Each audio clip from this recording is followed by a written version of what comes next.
I love when media days begins in college football. You have coaches and players we haven't heard from in many months. You have college football head coaches in front of a microphone for the first time in a while. It's like when you haven't seen anybody for a few days and you forget how to socialize. They try to put words together and it makes no sense. Enter Oklahoma State's Mike Gundy as Big 12 media days began yesterday in Sin City in Las Vegas. DRS, it's a sign of the times in CFB entering 2024. The Big 12, a new look league, a realigned conference, now 16 teams as we get the four corner schools from the former Pac-12, Arizona, Arizona State, Colorado, and Utah now joining the fold. But the focus yesterday on the Pokes from Stillwater. Ollie Gordon II, the nation's leading rusher from a year ago, back in Stillwater this year for the Cowboys. He was arrested on June 30th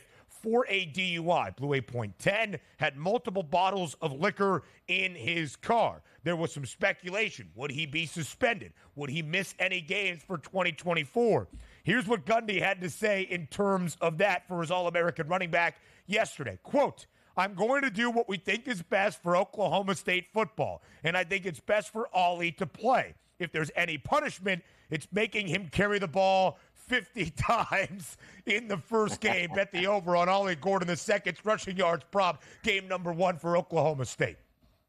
Absolutely. And it takes me back to the times where I used to love Bobby Bowden because one of the kids would get in trouble and be like, well, he's going to run some steps on Monday and we'll see him in the game next Saturday at this point here. But also, there were some other things that were said out here, and I know we're going to get into them in just a few moments. But before we get there, like we've outlived Media Day. Do you know what Media Day was supposed to be, Ben? 60s, 70s, 80s. Everybody got on a plane because you had no access to the football programs. Only the local paper covered it. And he said, oh, look at this. Here's your captains here. Let's talk to them a little bit. Oh, Coach, how do you think your offseason went? In a social media day and age, we don't need Media Day because why? Every day is Media Day since we have social media. End the charade here unless we just love these stupid highlights that we're getting and we're going to talk about right now. Yeah, I mean, that's exactly the point. But how could we go without what was said yesterday in Las Vegas, the Big 12 Media Days in Sin City? Here was Mike Gundy on his rationale behind his decision-making after Ollie Gordon's DUI arrest.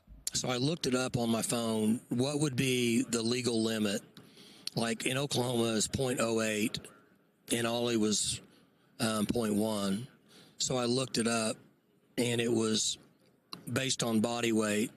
Not to get into the legal side of it, but I thought really 2 or 3 beers or 4. I'm not justifying what Ollie did. I'm telling you what decision I made. Well, I thought I've probably done that 1,000 times in my life. And I, it's just fine. So I got lucky. People get lucky. Ollie made a decision that he wished he could have done better. But when I talked to Ollie, I told him, I said, you're lucky you got out light. 2 or 3 or maybe 4. Mike Gundy explaining his rationale and saying, I've done that 1,000 times. There is no justification or rationale in a serious perspective for drunk driving. Anything under the influence should be forbidden. But you can't not love media days when you hear a head college football coach try to justify why his star running back is not going to be suspended. Come on, DRS. For the price of admission alone, that's a beautiful thing.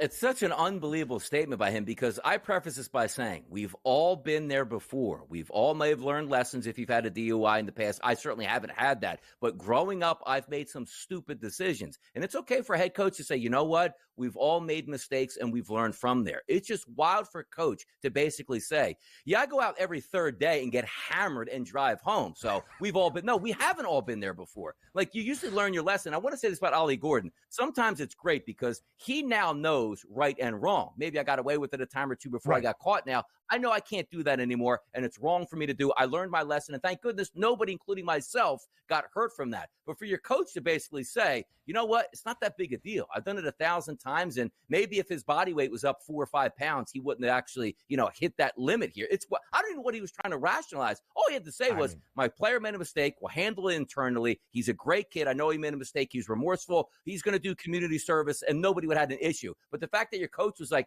what's the big deal? I do it thousands of times, and he's going to be fine, and he'll play game one. Just horrible messaging. The guy that once yelled, I'm a man, I'm 40, direct your questions at me, takes the onus in ways we could never expect. We'll have more from Las Vegas, Big 12 Media Days all around football when Hour 2 starts in just a few moments.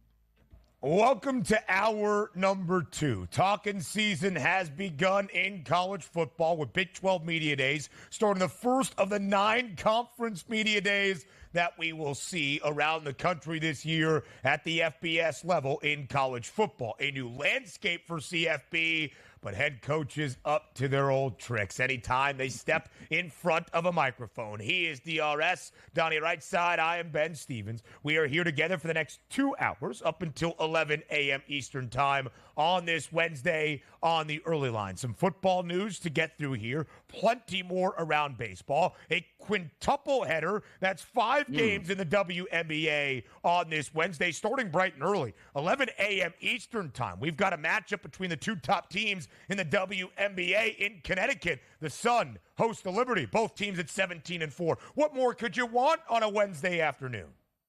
I think we might have to take some time off here with an extended commercial break and watch Rybakina and Svitolina right now, 4-3 in their first set of their match. So I don't know how much longer I can go on and pay attention. This has got me absolutely enthralled watching this tournament right now. Yeah, Rybakina is what we're looking for here. No, it's not. No, that was fine. I did my research, yeah. Depends on who you ask. You want pronunciation, wait till we break down the Wednesday semifinal at Copa America tonight. Colombia and Uruguay, as Donnie would say. Colombia and Uruguay making their way tonight to try to face off against Argentina. We'll have soccer previews. It's a July on the early line. But yesterday, again, Big 12 Media Days.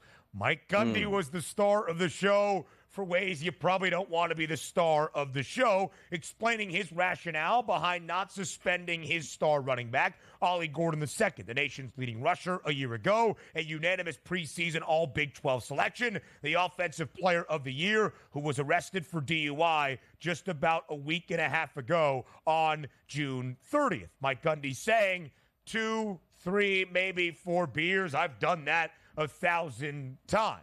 Mike Gundy then had to clarify his statements, which is always a good thing, immediately in the aftermath, saying, quote, my intended point today at Big 12 Media Days was that we are all guilty of making bad decisions. It was not a reference to something specific, end quote, despite immediately before uttering, I've probably done that 1,000 times, referencing blood alcohol level and what body weight does in construing that as you might potentially drunk drive. You know, the PR team for Oklahoma State was working overtime on the first day of the 2024 season yesterday in Sin City.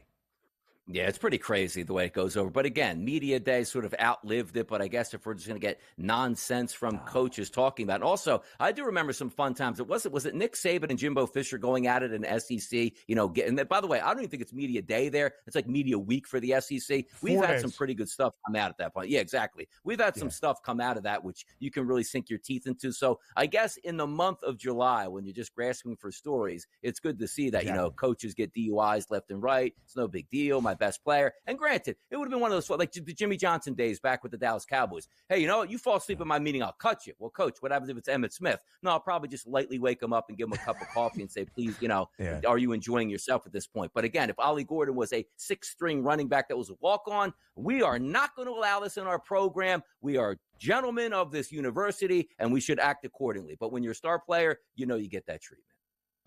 Mike Gundy brought Ollie Gordon II to Las Vegas yesterday so that he could be held accountable, face the music, so to speak, and answer questions about his growth and development from that dumb mistake just about a week and a half ago. They tried to do that to be held accountable, but didn't really have a plan, it would seem, for what they would say. Elsewhere around Big 12 Media Days, again, part of the fun of Media Days this year is the fact that every league looks different, at least at the power level. The Big 12 adds Arizona, Arizona State, Colorado, and Utah. Speaking of CU, Pride. Today in Las Vegas, Deion Sanders will be at the mic. Brett Yormark, though, the commissioner of the Big 12, kicking things off yesterday and rousing some enthusiasm, calling the Big 12, quote, the deepest conference in America. I'm not sure it's the deepest, but there's a lot of parity from a competitive balance standpoint, Donnie, when you look at the odds. Utah is the newcomer to the league and yet booked as the favorite at plus 310, only 70 cents in front of K-State at plus 380. On that board, 8 teams. 8 of the 16 listed at a 15-1 price or shorter to win the conference. It's the most teams at a 15-1 number at the power conference level entering this 2024 campaign. I don't mind commissioners hyping up their league, but as anybody can see on that graphic, that league absolutely stinks. And outside of Utah, who's probably going to be a good football team, some people were posting yesterday on Twitter about the schedule for Utah. It looks like they should be playing a high school schedule at this point and should easily be in the college football playoff next year. It is what it is at this point. Some conferences get stronger, some get weaker. This is a horrible, horrible conference. Come on, man. We get the Holy War back. The rivalry renews. They should have just renamed this the Pac-12. Between BYU they should have moved the Pac-12. and Utah. It shouldn't even be the Big 12. It should be they should have renamed the Pac-12 with that type of scheduling. I think the Big 12 is a very compelling conference. Do not listen to college football casual Donnie Rightside. But it's a big couple of weeks in college football because next week we've got the early release date of EA Sports CFP 25, the full release date next Friday, July 19th. And although we thought maybe he was holding out, he's in the game.